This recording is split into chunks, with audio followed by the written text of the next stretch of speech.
দক্ষিণবঙ্গের ৬ জেলায় ঝড় বৃষ্টির সম্ভাবনা। বিক্ষিপ্তভাবে বজ্রবিদ্যুৎ সহ কালবৈশাখীর পূর্বাভাস।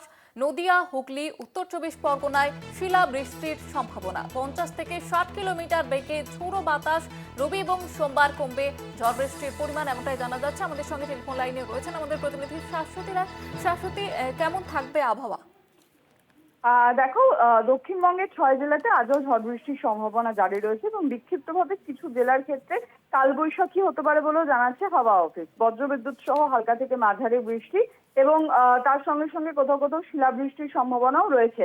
তার মধ্যে কলকাতা, হাওড়া, হুগলি, ২ পরগনা এবং নদিয়া এই ৬ জেলার ক্ষেত্রে জারি রয়েছে বিশেষ সতর্কতা।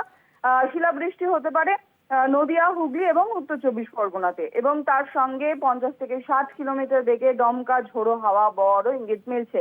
এবং এই দুর্যোগপূর্ণ পরিস্থিতি রবিবারের পর থেকে কিছুটা হলেও কমবে বলে সম্ভাবনার কথা জানাচ্ছে হাওয়া অফিস। এবং উত্তরবঙ্গেও বিক্ষিপ্তভাবে বজ্রবিদ্যুৎ সহ বৃষ্টি জারি থাকবে এবং সেই বৃষ্টি দক্ষিণ একেবারেই বলা যায় যে তোমার দার্জিলিং থেকে শুরু করে দার্জিলিং, কালিম্পং, জলপাইগুড়ি, আলিপুরদুয়ার, কোচবিহার এবং ২ দিনাজপুর সহ মালদা জেলাতে আগামী ৩ থেকে ৩ দিন ঝড় বৃষ্টির সম্ভাবনা জারি রয়েছে। সঙ্গে ঝোড়ো হাওয়া বইবে।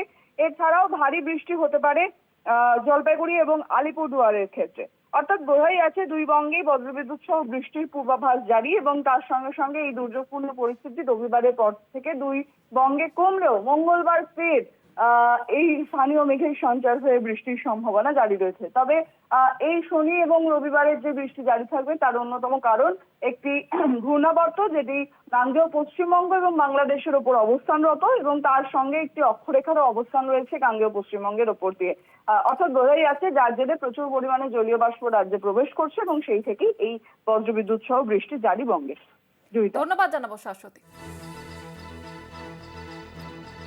দক্ষিণবঙ্গে ৬ জেলায় ঝড় বৃষ্টির সম্ভাবনা। গতকাল রাতেও বিপুল ঝড় বৃষ্টি হয়, তুমুল ঝড় বৃষ্টি হয় বিভিন্ন জেলায়। দক্ষিণবঙ্গের জেলাগুলিতে বজ্রবিদ্যুৎ সহ ঝড় বৃষ্টি দেখা দিয়েছিল এবং নদিয়া, হুগলি, উত্তর ২৪ পরগনা শিলাবৃষ্টির সম্ভাবনা রয়েছে।